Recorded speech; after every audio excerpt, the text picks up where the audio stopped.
J'avais malheureusement pas envie de revenir sur ce sujet, mais apparemment j'ai pas le choix puisqu'on peut s'exprimer que sur des vidéos ou les réseaux sociaux parce que j'ai passé plusieurs appels et je n'ai jamais eu de réponse.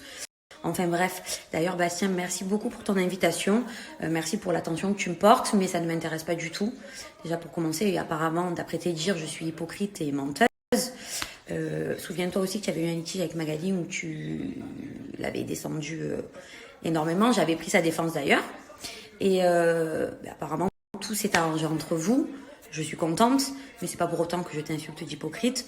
Enfin bref, passons, le souci n'est pas là. Donc sache que ton invitation, je la décline, ça ne m'intéresse pas. D'ailleurs, pour l'histoire de Vincent et toi, on va pas rentrer dans le vif du sujet, mais toi et moi, on sait. Voilà, je vais pas épiloguer là-dessus.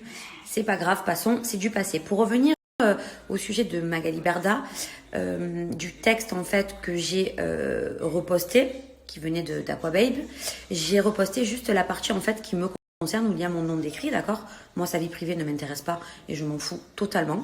Voilà, que ce soit vrai, faux, c'est pas pour autant que je vais pas dormir ce soir. Je m'en fous, le problème n'est pas là. En fait, pour vous expliquer, la personne qui écrit, je pense qu'elle fait exprès d'écrire d'ailleurs comme une gamine de 5 ans, pour pas qu'on la reconnaisse, c'est quelqu'un de très proche de Magali et qui pose pour elle apparemment, puisque d'ailleurs elle dit qu'elle a peur de perdre sa place. Donc en fait, si vous voulez, cette personne-là faisait l'entremetteur entre Magali Berda et les journalistes et les réseaux sociaux. Donc bien sûr, Magali Berda, il n'y a pas de preuve, entre guillemets, que ce soit... Désolée, ça a coupé, je reprends. Donc je disais, on n'a pas de preuve de Magali, de preuve écrite de Magali qui balance ma grossesse, certes. En revanche, moi, cette personne qui travaille pour Magali, je ne la connais pas, d'accord? Moi, ma grossesse, je l'avais annoncée vraiment à ma famille très très proche.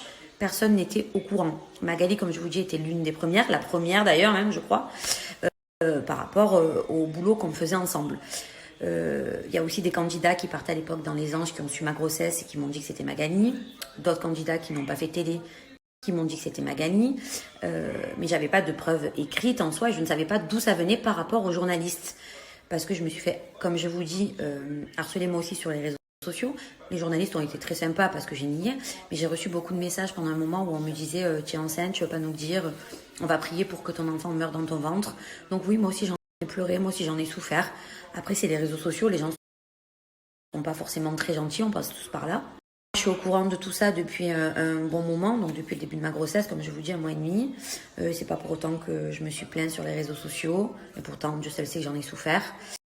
Voilà, moi, à l'heure d'aujourd'hui, je suis pas en guerre, je suis en guerre avec personne. Ma vie, elle continue. Là, j'en reparle parce qu'il y a eu cette vidéo. Mais moi, j'ai juste voulu me défendre et riposter par rapport à l'histoire de ma grossesse, qui m'a fait beaucoup de mal. Voilà, maintenant, je pense que parfois, il faut savoir reconnaître ses erreurs pour repartir du bon pied. Après, on n'est pas tous... comment dire? On n'assume pas tous ce qu'on fait, que ce soit bien ou mal. Après, c'est la vie, c'est comme ça. Maintenant, moi, ma vie, je vais la reprendre. Je ne veux plus en parler. Si vous voulez continuer à parler, allez-y, c'est pas très grave. Voilà, je vous souhaite une bonne soirée et je vais faire à manger parce qu'on n'a toujours pas mangé. Une dernière chose, je pense que toute femme enceinte aurait réagi comme moi, voire pire ou pas. Mais sachez que ça m'a en fait... je me suis sentie libérée de tout ce que j'ai subi pendant ma grossesse. C'est vraiment sur ce sujet-là en fait que j'ai voulu m'exprimer. Parce que voilà, ça m'a fait mal de recevoir des messages, comme je vous disais, où on me dit on va prier pour que ton bébé meure dans ton ventre, tu es une menteuse, tu vas pas nous dire que tu es enceinte. Parce que oui, certes, on est personnage public, donc on doit raconter nos vies, mais on a quand même une vie privée.